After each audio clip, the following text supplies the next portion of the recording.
والمحصنات من النساء إلا ما ملكت أيمانكم كتاب الله عليكم، وأحل لكم ما وراء ذلكم أن تبتغوا بأموالكم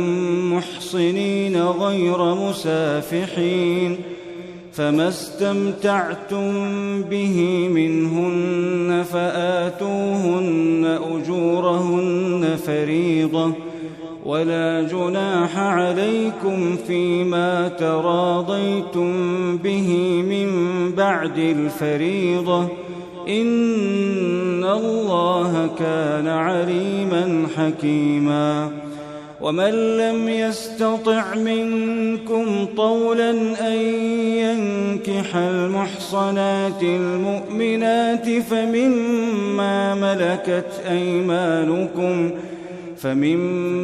ملكت أيمانكم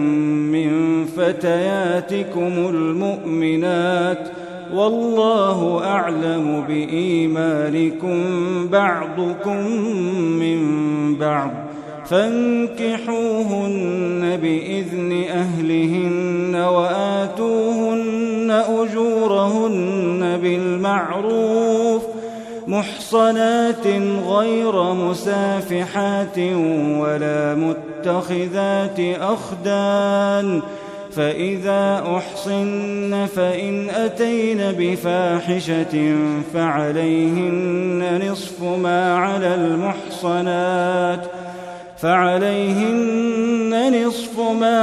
المحصنات من العذاب،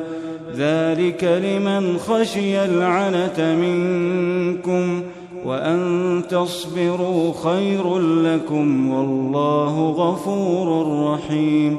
يريد الله ليبين لكم ويهديكم سنن الذين من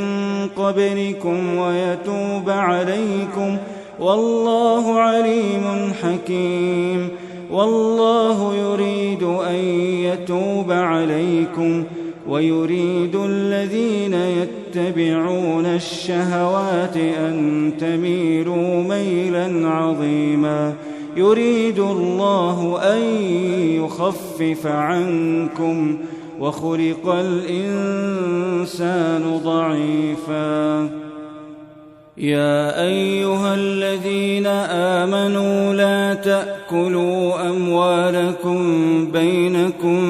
بالباطل إلا أن تكون تجارة عن تراض منكم،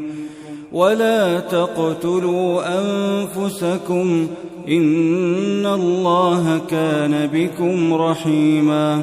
ومن يفعل ذلك عدوانا وظلما فسوف نصليه نارا، وكان ذلك على الله يسيرا. إن تجتنبوا كبائر ما تنهون عنه نكفر عنكم سيئاتكم وندخلكم مدخلا كريما. ولا تتمنوا ما فضل الله به بعضكم على بعض، للرجال نصيب مما اكتسبوا وللنساء نصيب مما اكتسبن، واسألوا الله من فضله إن الله كان بكل شيء عليما. ولكل جعلنا موالي مما ترك الوالدان والأقربون والذين عقدت أيمانكم فآتوهم نصيبهم إن الله كان على كل شيء شهيدا. الرجال قوامون على النساء بما فضل الله بعضهم على بعض وبما أنفقوا من أموالهم، فالصالحات قانتات حافظات للغيب بما حفظ الله واللاتي تخافون نشوزهن فعظوهن واهجروهن في المضاجع واضربوهن فإن أطعنكم فلا تبغوا عليهن سبيلا إن الله كان عليا كبيرا وإن خفتم شقاق بينهما فبعثوا حكما من أهله وحكما من أهلها إن يريدا إصلاحا يوفق الله بينهما إن الله كان عليما خبيرا واعبدوا الله ولا تشركوا به شيئا وبالوالدين إحسانا وبذي القربى واليتامى والمساكين والجار ذي القربى والجار الجنب والصاحب بالجنب وابن السبيل وما ملكت أيمانكم إن الله لا يحب من كان مختالا فخورا الذين يبخلون ويأمرون الناس بالبخل ويكتمون ما آتاهم الله من فضله وأعتدنا للكافرين عذابا مهينا والذين ينفقون أموالهم رئاء الناس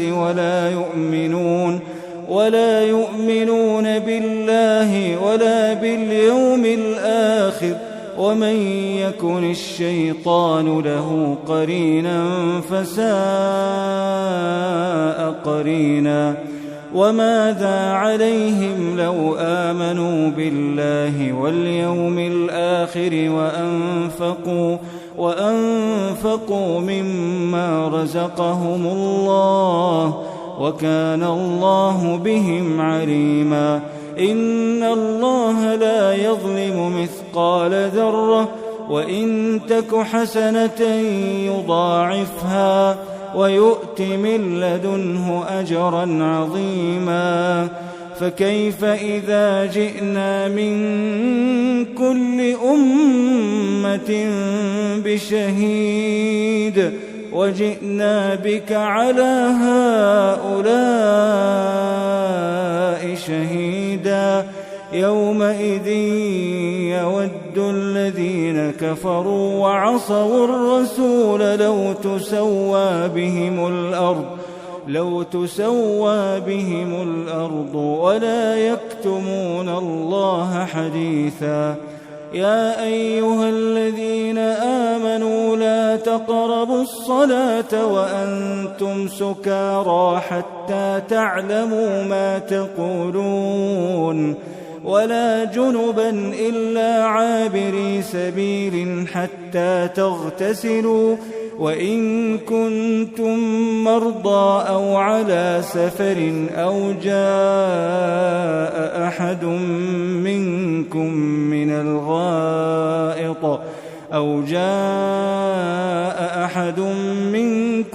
من الغائط أو لامستم النساء فلم تجدوا ماء فتيمموا صعيدا طيبا فامسحوا بوجوهكم وأيديكم إن الله كان عفوا غفورا ألم تر إلى الذين أوتوا نصيبا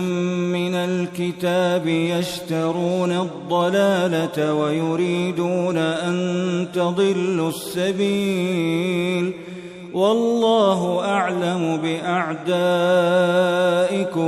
وكفى بالله وليا وكفى بالله نصيرا من الذين هادوا يحرفون الكلم عن مواضعه ويقولون سمعنا ويقولون سمعنا وعصينا واسمع غير مسمع وراعنا ليا بألسنتهم وطعنا في الدين. ولو أنهم قالوا سمعنا وأطعنا واسمع وانظرنا لكان خيرا لهم وأقوم، ولكن لعنهم الله بكفرهم فلا يؤمنون إلا قليلا. يا أيها الذين أوتوا الكتاب آمنوا بما نزلنا مصدقا لما معكم من قبل أن نطمس وجوها فنردها على أدبارها أو نلعنهم كما لعنا أصحاب السبت، وكان أمر الله مفعولا. إن الله لا يغفر أن يشرك به ويغفر ما دون ذلك لمن يشاء، ومن يشرك بالله فقد افترى إثما عظيما. ألم تر إلى الذين يزكون أنفسهم بل الله يزكي من يشاء ولا يظلمون فتيلا. انظر كيف يفترون على الله الكذب وكفى به إثما مبينا. ألم تر إلى الذين أوتوا نصيبا من الكتاب يؤمنون بالجبت والطاغوت ويقولون للذين كفروا هؤلاء أهدى من الذين آمنوا سبيلا. أولئك الذين لعنهم الله، ومن يلعن الله فلن تجد له نصيرا. أم لهم نصيب من الملك فإذا لا يؤتون الناس نقيرا. أم يحسدون الناس على ما آتاهم الله من فضله، فقد آتينا آل إبراهيم الكتاب والحكمة وآتيناهم ملكا عظيما. فمنهم من آمن به ومنهم من صد عنه، وكفى بجهنم سعيرا. إن الذين كفروا بآياتنا سوف نصليهم نارا كلما نضجت جلودهم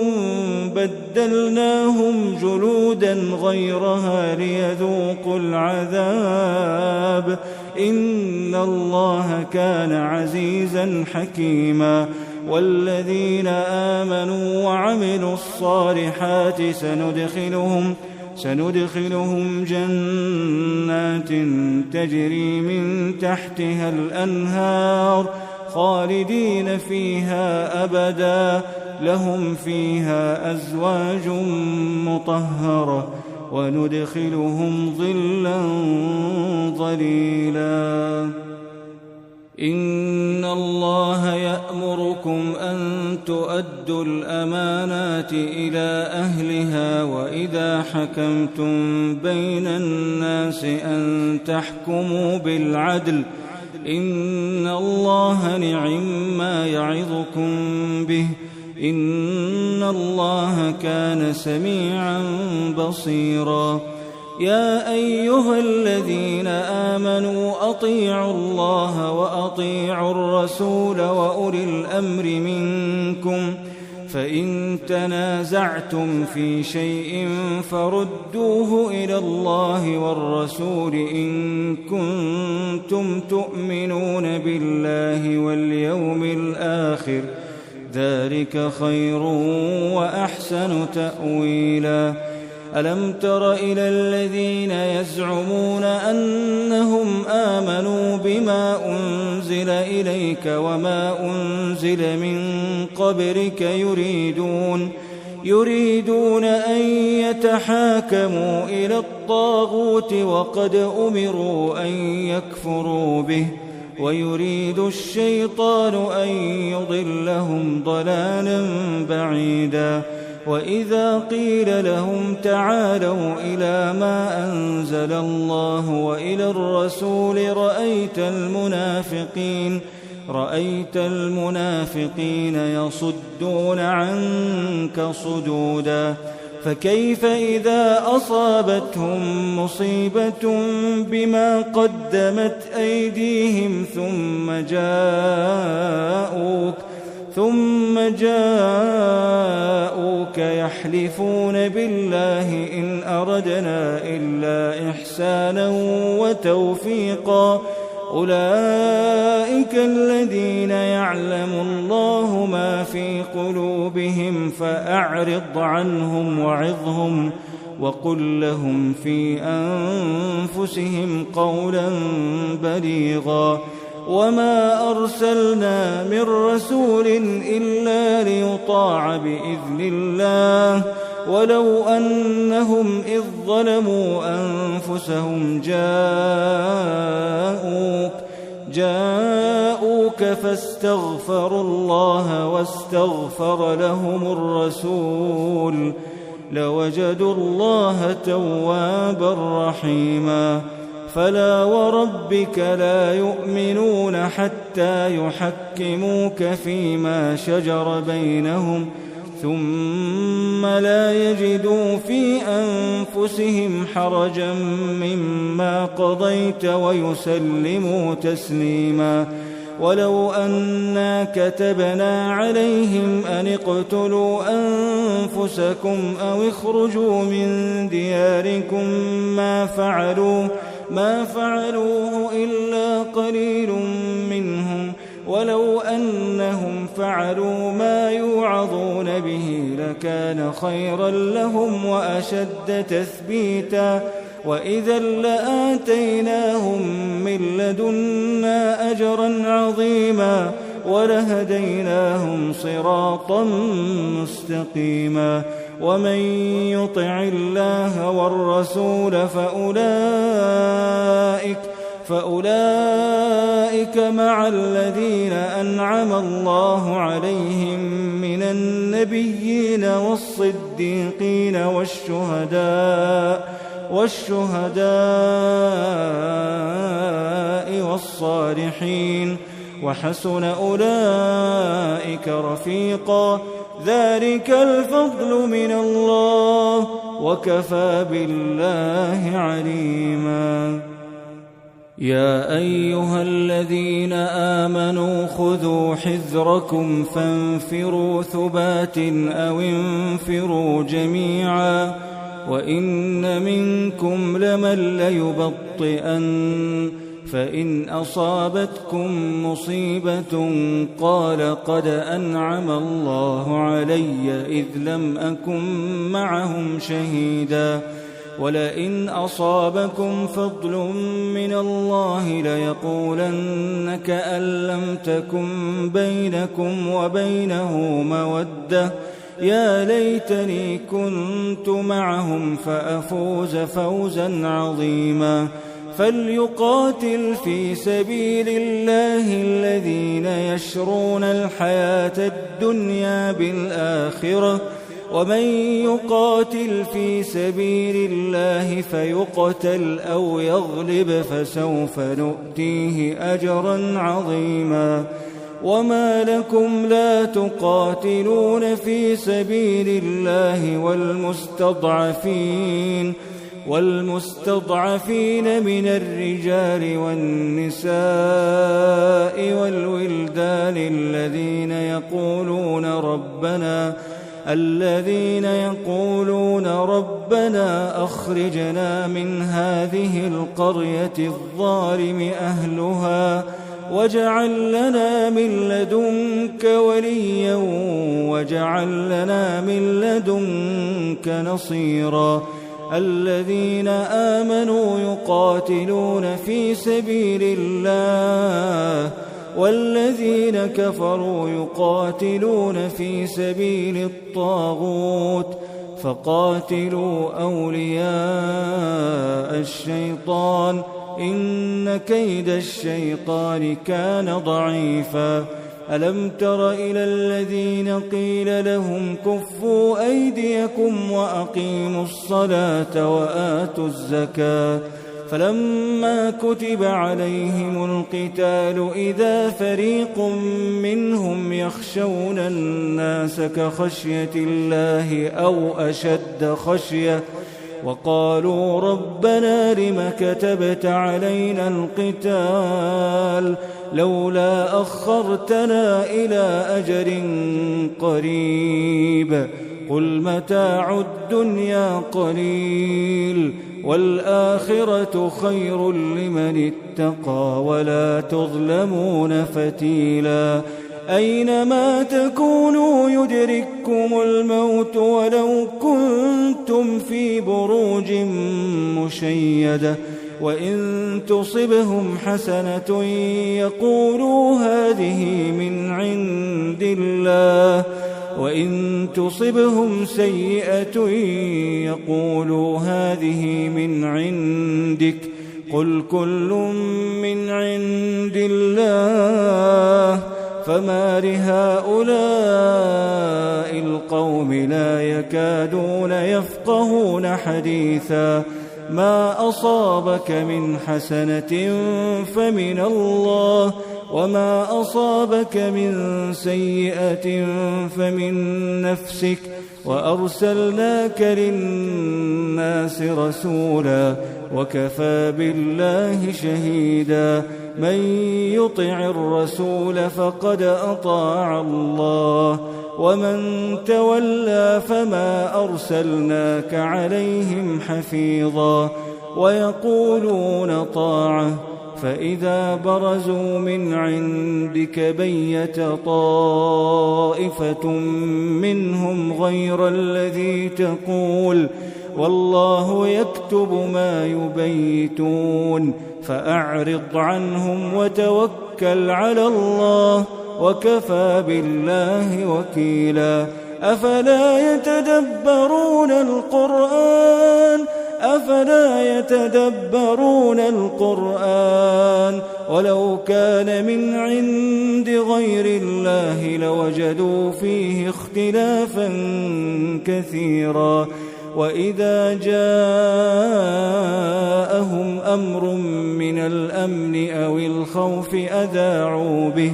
ولو ردوه إلى الرسول وإلى أولي الأمر منهم لعلمه الذين يستنبطونه منهم ولولا فضل الله عليكم ورحمته لاتبعتم الشيطان إلا قليلا فقاتل في سبيل الله لا تكلف إلا نفسك وحرض المؤمنين عسى الله أن يكف بأس الذين كفروا والله أشد بأسا وأشد تنكيلا من يشفع شفاعة حسنة يكن له نصيب منها ومن يشفع شفاعة سيئة يكن له كفل منها وكان الله على كل شيء مقيتا وإذا حييتم بتحية فحيوا بأحسن منها أو ردوها إن الله كان على كل شيء حسيبا الله لا إله إلا هو ليجمعنكم إلى يوم القيامة لا ريب فيه ومن أصدق من الله حديثا فما لكم في المنافقين فئتين والله أركسهم بما كسبوا أتريدون أن تهدوا من أضل الله ومن يضلل الله فلن تجد له سبيلا ودوا لو تكفرون كما كفروا فتكونون سواء فلا تتخذوا منهم أولياء حتى يهاجروا في سبيل الله فإن تولوا فخذوهم واقتلوهم حيث وجدتموهم ولا تتخذوا منهم وليا ولا نصيرا إلا الذين يصلون إلى قوم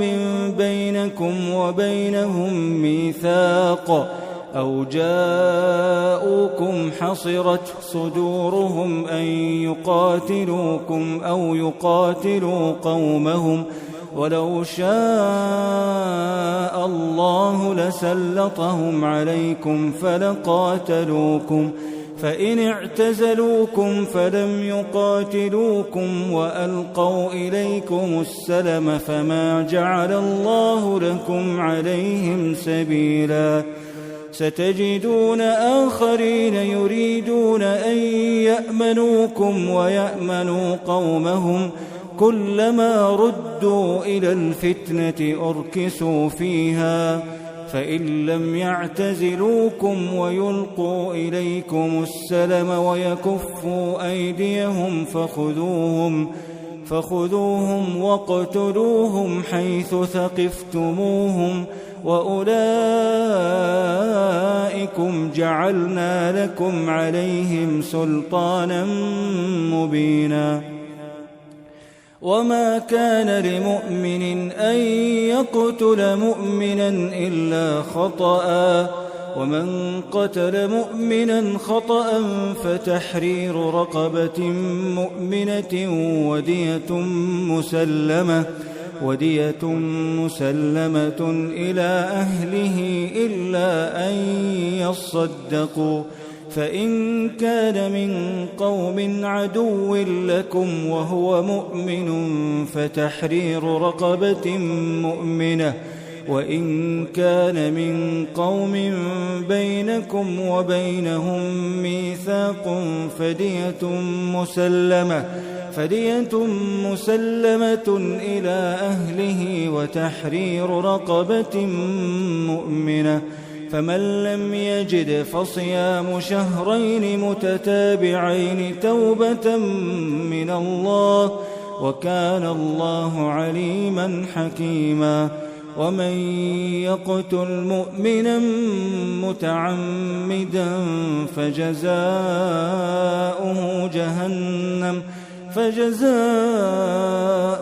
جهنم خالدا فيها وغضب الله عليه ولعنه وأعد له عذابا عظيما يا أيها الذين آمنوا إذا ضربتم في سبيل الله فتبينوا ولا تقولوا لمن ألقى إليكم السلام لست مؤمنا تبتغون عرض الحياة الدنيا فعند الله مغانم كثيرة كذلك كنتم من قبل فمن الله عليكم فتبينوا إن الله كان بما تعملون خبيرا لا يستوي القاعدون من المؤمنين غير أولي الضرر والمجاهدون في سبيل الله بأموالهم وأنفسهم فضل الله المجاهدين بأموالهم وأنفسهم على القاعدين درجة وكلا وعد الله الحسنى وفضل الله المجاهدين على القاعدين أجرا عظيما درجات منه ومغفرة ورحمة وكان الله غفورا رحيما إن الذين توفاهم الملائكة ظالمي أنفسهم قالوا فيم كنتم قالوا كنا مستضعفين في الأرض قالوا ألم تكن أرض الله واسعة فتهاجروا فيها فأولئك مأواهم جهنم وساءت مصيرا إلا المستضعفين من الرجال والنساء والولدان لا يستطيعون حيلة ولا يهتدون سبيلا فأولئك عسى الله أن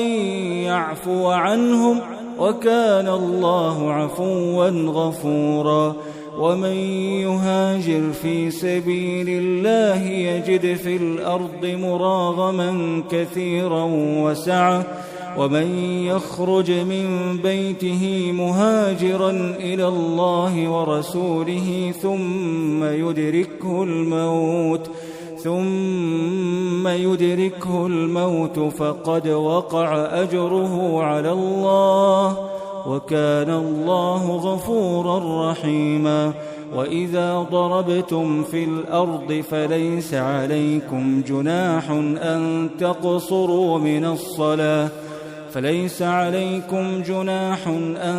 تقصروا من الصلاة إن خفتم أن يفتنكم الذين كفروا إن الكافرين كانوا لكم عدوا مبينا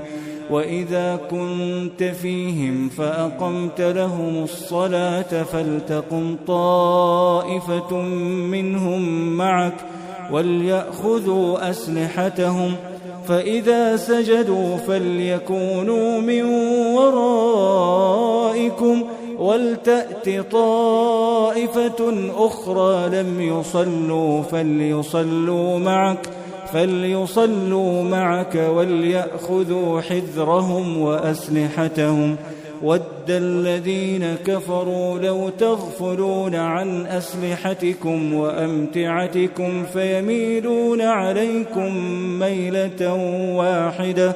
ولا جناح عليكم إن كان بكم أذى من مطر أو كنتم مرضى أن تضعوا أسلحتكم وخذوا حذركم إن الله أعد للكافرين عذابا مهينا فإذا قضيتم الصلاة فاذكروا الله قياما وقعودا وعلى جنوبكم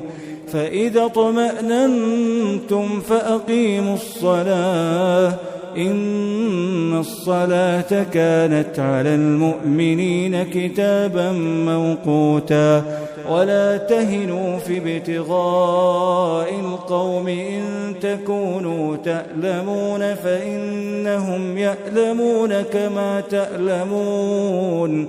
وترجون من الله ما لا يرجون وكان الله عليما حكيما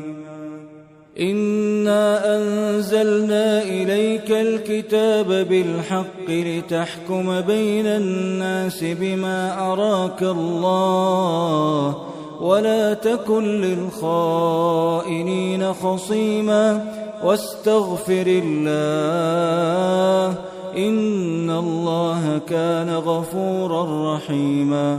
ولا تجادل عن الذين يختانون أنفسهم إن الله لا يحب من كان خوانا أثيما يستخفون من الناس ولا يستخفون من الله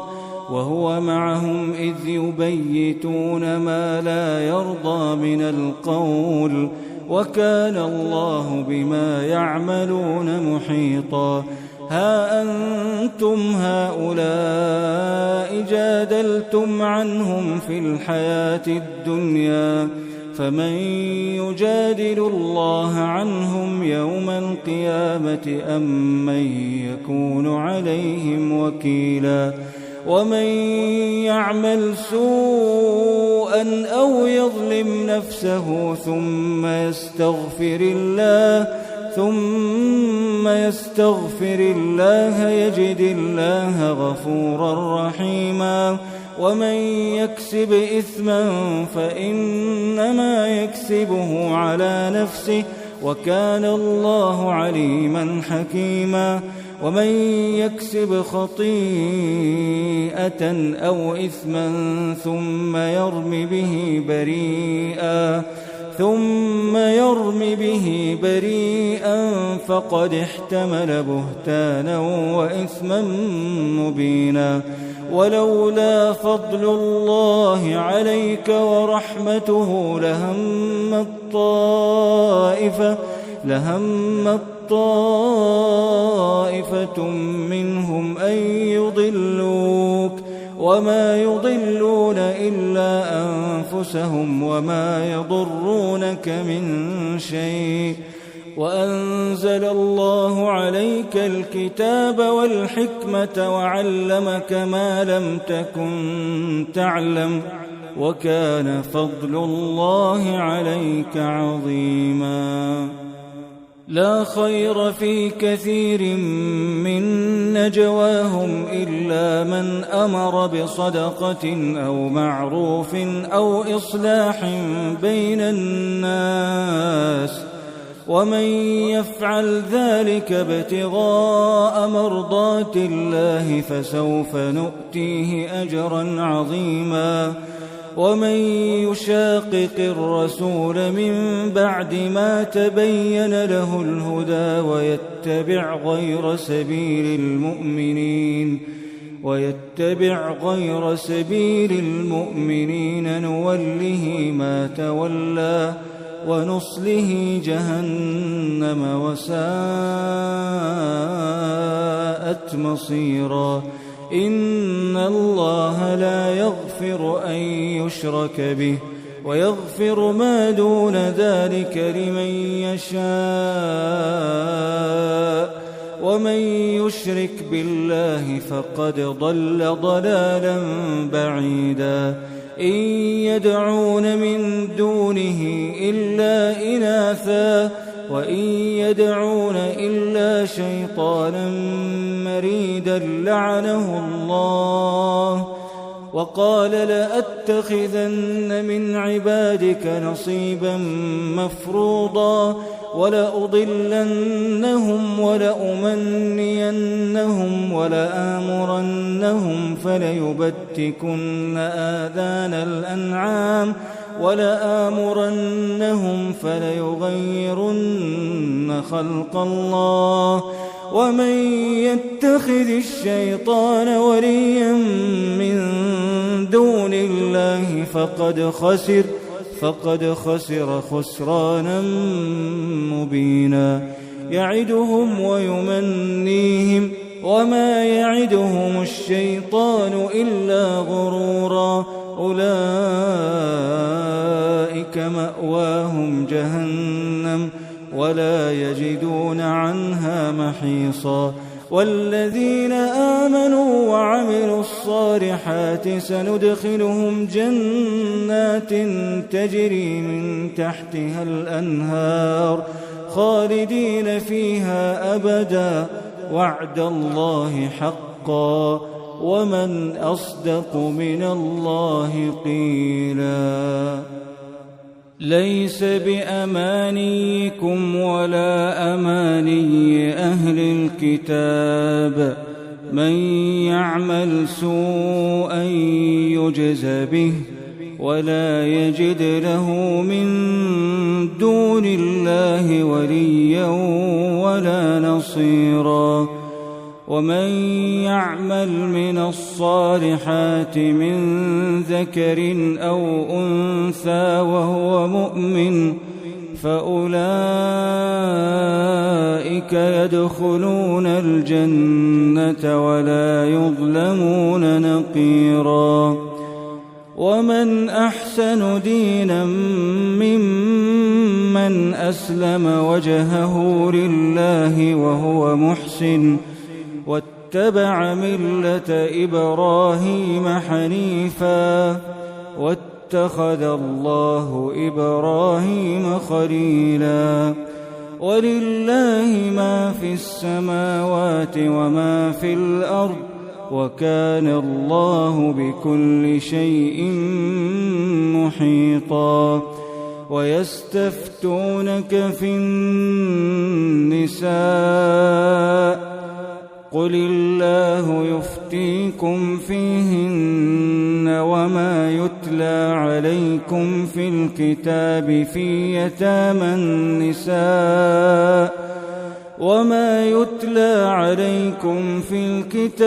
في يتامى النساء اللاتي لا تؤتونهن ما كتب لهن وترغبون أن تنكحوهن والمستضعفين من الولدان وأن تقوموا لليتامى بالقسط وما تفعلوا من خير فإن الله كان به عليما. وإن امرأة خافت من بعلها نشوزا أو إعراضا فلا جناح عليهما أن يصلحا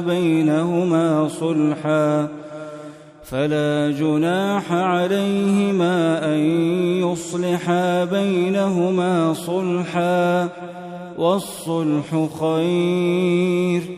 وأحضرت الأنفس الشح وإن تحسنوا وتتقوا فإن الله كان بما تعملون خبيرا. ولن تستطيعوا أن تعدلوا بين النساء ولو حرصتم فلا تميلوا كل الميل فتذروها كالمعلقة وإن تصلحوا وتتقوا فإن الله كان غفورا رحيما. وإن يتفرقا يغن الله كلا من سعته وكان الله واسعا حكيما. ولله ما في السماوات وما في الأرض ولقد وصينا الذين أوتوا الكتاب من قبلكم وإياكم أن اتقوا الله وإن تكفروا فإن لله ما في السماوات وما في الأرض وكان الله غنيا حميدا. ولله ما في السماوات وما في الأرض وكفى بالله وكيلا. إن يشأ يذهبكم أيها الناس ويأت بآخرين وكان الله على ذلك قديرا. من كان يريد ثواب الدنيا فعند الله ثواب الدنيا والآخرة وكان الله سميعا بصيرا. يا أيها الذين آمنوا كونوا قوامين بالقسط شهداء لله ولو على أنفسكم أو الوالدين والأقربين إن يكن غنيا أو فقيرا فالله أولى بهما فلا تتبعوا الهوى أن تعدلوا وإن تلووا أو تعرضوا فإن الله كان بما تعملون خبيرا. يا أيها الذين آمنوا بالله ورسوله والكتاب الذي نزل على رسوله والكتاب الذي أنزل من قبل ومن يكفر بالله وملائكته وكتبه ورسله واليوم الآخر فقد ضل ضلالا بعيدا. إن الذين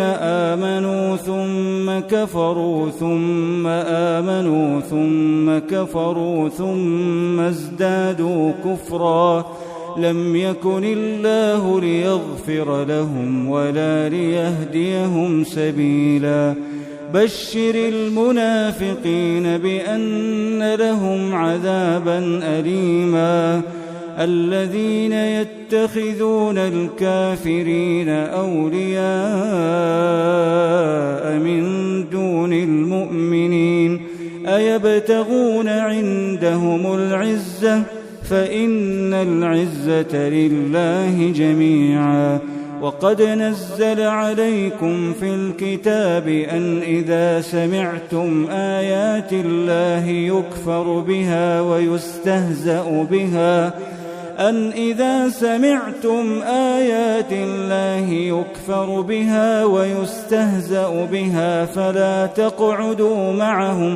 فلا تقعدوا معهم حتى يخوضوا في حديث غيره إنكم إذا مثلهم إن الله جامع المنافقين والكافرين في جهنم جميعا الذين يتربصون بكم فإن كان لكم فتح من الله قالوا ألم نكن معكم وإن كان للكافرين نصيب قالوا ألم نستحوذ عليكم ونمنعكم من المؤمنين فالله يحكم بينكم يوم القيامة ولن يجعل الله للكافرين على المؤمنين سبيلا إن المنافقين يخادعون الله وهو خادعهم وإذا قاموا إلى الصلاة قاموا كسالى يراءون الناس ولا يذكرون الله إلا قليلا